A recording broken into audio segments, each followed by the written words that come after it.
core is the most important part of the whole construction program. So I'm going to talk about slip forming, jump forming, which are the two main methods of constructing cores.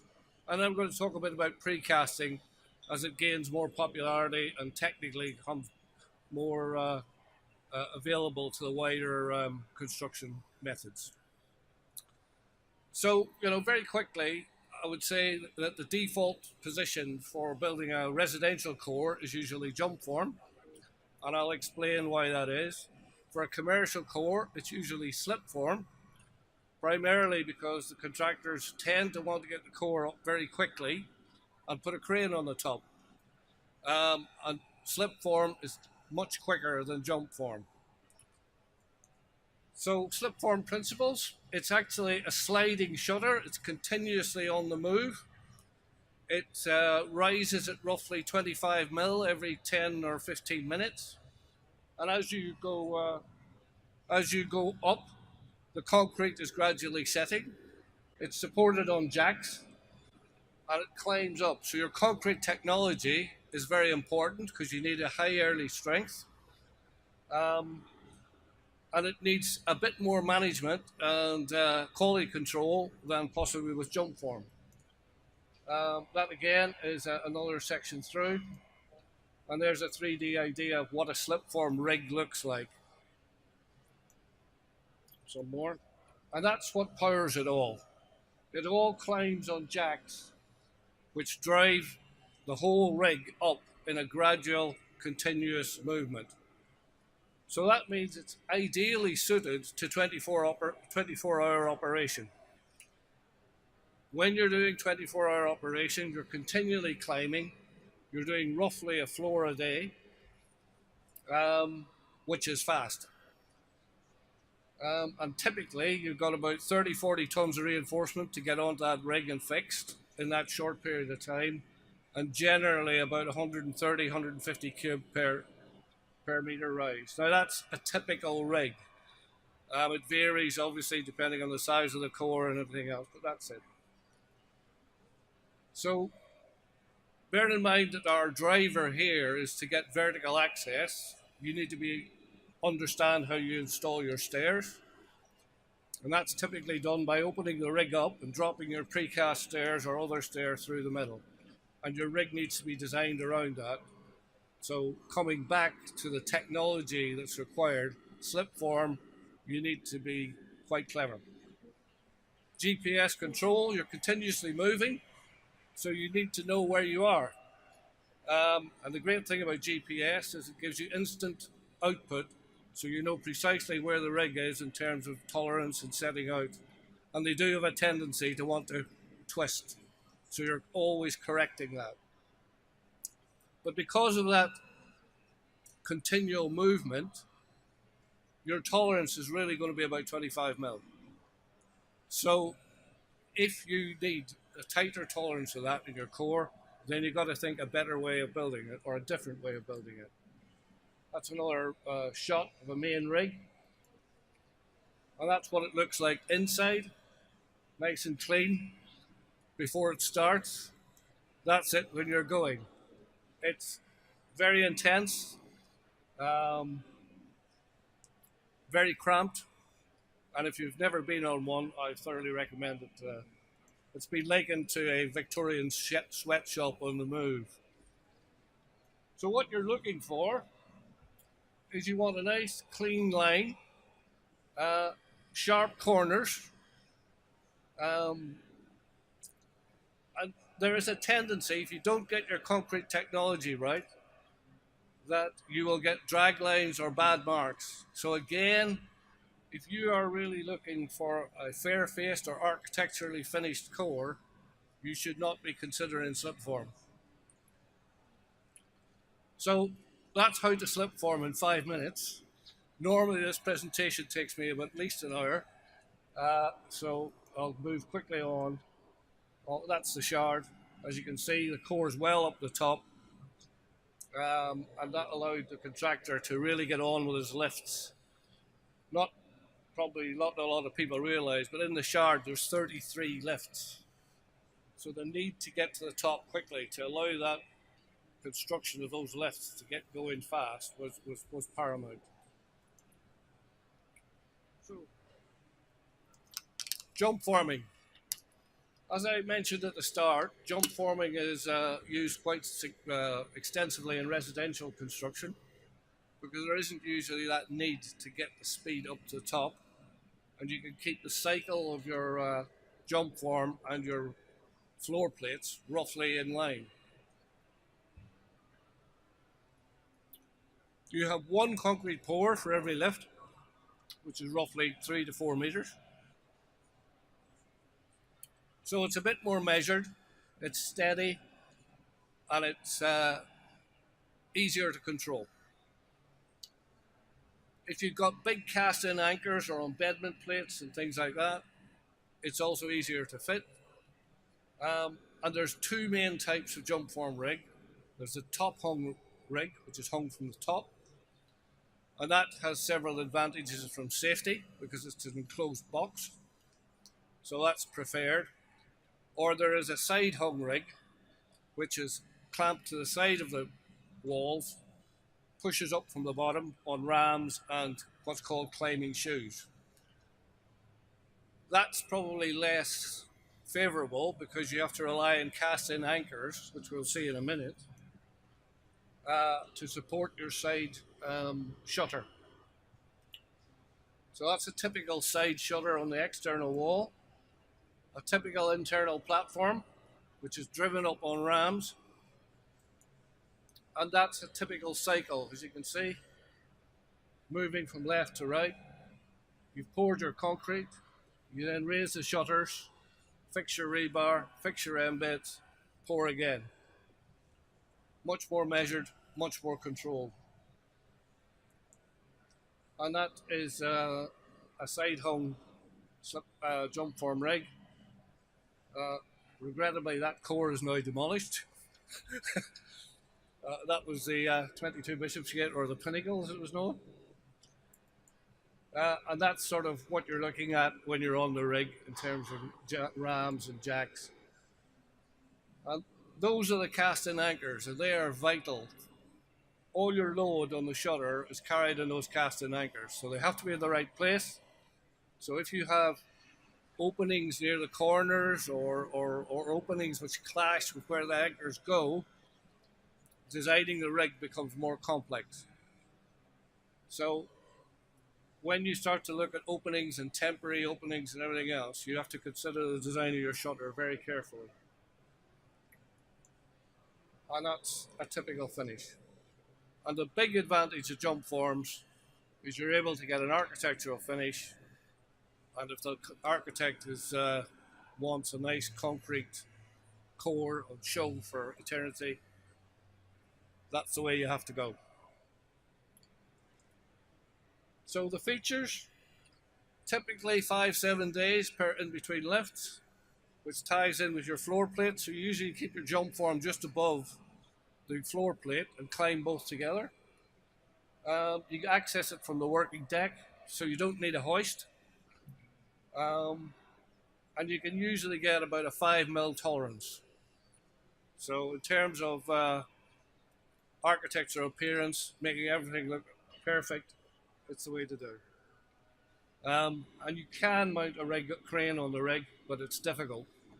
Slipform, when we come to talk about vertical access and logistics, you have the opportunity, because of the heavy jacks, to put a crane on your slipform rig.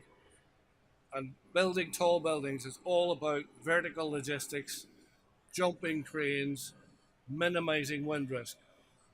So all the decisions on which way you go, slip or jump, will all be colored by how the vertical logistics is dealt with in terms of the main contractor's methodology and program, which makes it very difficult for designers, because usually when they're designing, the main contractor is not even considered. So there's a few design considerations when you're trying to make that decision. Openings and edge distances are actually quite important. Architectural finish, as I mentioned earlier, if it's going to be an architectural finish, you're pushed into jump form almost straight away. If you're looking at Slipform, you need to understand your concrete strength and your specification. Very, very important. And if there's big, heavy embedment plates, you're really going down towards a jump form again because they're quite difficult to get in that restricted environment on a Slipform rig. And then, as Jenny mentioned, we've got the lovely issue of presetting, super elevation, axial shortening.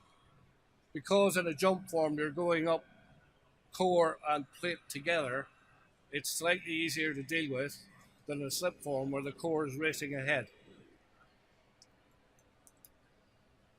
But, and here's the but, the practical considerations outweigh all those good theories that I've just outlined. You know, the program is vital, the finish, but it's all about vertical logistics.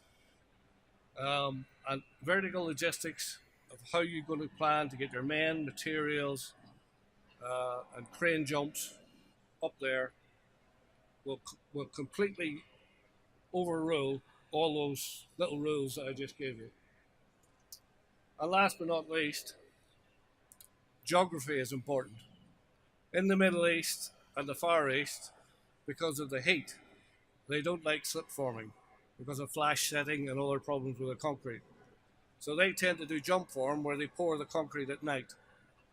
So if you're dealing with a contractor who, let's say, has overseas preferences, they'll tend to go for jump form rather than slip. So I pretty much, I probably totally confused you there, and you won't have a clue what I'm talking about. And now I'm going to confuse you even more because there is a third way. And the third way is precast. Precast is becoming, as we all push towards more and more DFMA and off-site production, precast cores are coming into their own. But precast is not the great solution either. Heavy precast core panels means big cranes. Big cranes means all sorts of ties and things that you have to deal with. So twin wall is like a compromise where you've got two biscuits and pour the in situ concrete in between. So what I've done is I'm going to just talk about Battersea Phase 1 case study, where we opted to change from in situ construction to precast and why we did it. And that's it. The program was outrageous. I can't remember how many thousand meters of concrete was in it, but we had to build it in something like 70 weeks. And we had 500 men on there at peak.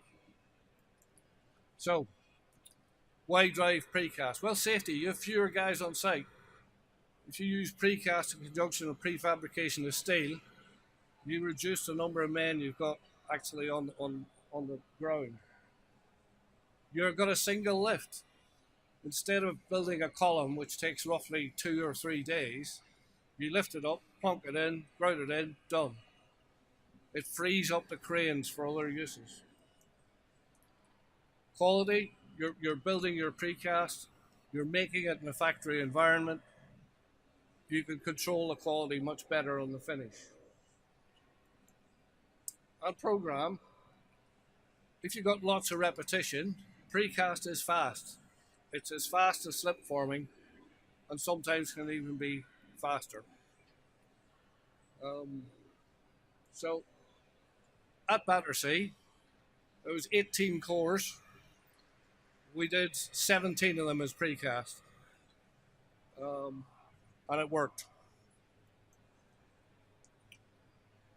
That's precast yard manufacture. That's one of the advantages that we had and why we chose precast, is we precast ourselves so we could control the manufacturing rate to suit our needs on site. If you're procuring precast from an external manufacturer, it's a bit harder to control. If I ring up my precast manager and say I want that column tomorrow, it's a much easier conversation when he's working for me than if he's a supplier. So we did the columns precast as well. And those are some of the fixing details because that has to be thought through. So in terms of design, if you're going to go precast, you've got to think about it very early on. Repetition and twin wall. So twin wall is a hybrid solution. It's a mixture of precast and in situ, and it works quite well. I'm sure Rob will be talking about it in his talk. But it gives you a lot of flexibility.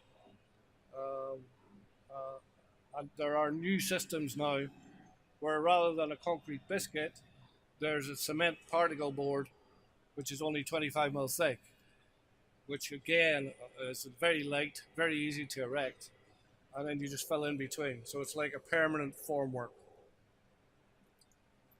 That's another little bit about it. And that's how they're built. So if you're going to go precast, you've got to think about it early. It does affect the design quite significantly. And if you're going to go high with precast, you definitely have to think about it early because there is a bit of a cut off of the stability if you're pushing the core up. It has a lot of benefits, but you do have to think about it early. And you do have to think about your craneage strategy and the logistics of getting the precast in, where you can pick it from and lift it to. So it's not as easy a decision as you would think. And the last comment I'll make is wind risk. When you're building tall, the biggest consideration you have to bear in mind is how much downtime you're going to get on your cranes. And if you're lifting a lot of precast elements, that can be detrimental to your program. On the Shard, when we got above 40 floors, we debated for months whether we would go for precast columns or not. We decided against it purely because of the amount of downtime we would have on the cranes. And when I reviewed the program after the Shard had finished, had we used precast, my estimation was we would have been 12 weeks longer, purely on the fact of the amount of downtime we had on the cranes as you get higher. Once you get over 40 stories, you have to base all your construction methods and decisions on the fact that you're not going to have the cranes for up to 60% of the time. So, as you build tall, you've got to factor in what's going to happen to your methodology when the wind is blowing and the cranes aren't working. So your decision, if you're going particularly tall, may be governed more by practical considerations rather than any chosen methodology. But as a starter, this is my little slide that I send to all engineers and architects. If you're going to have architectural concrete, forget about slipforming, it's got to be Jumpform. If it's a high commercial core and a heavy core, it's probably going to be slipformed. If it's a high residential core, it's probably going to be Jumpformed.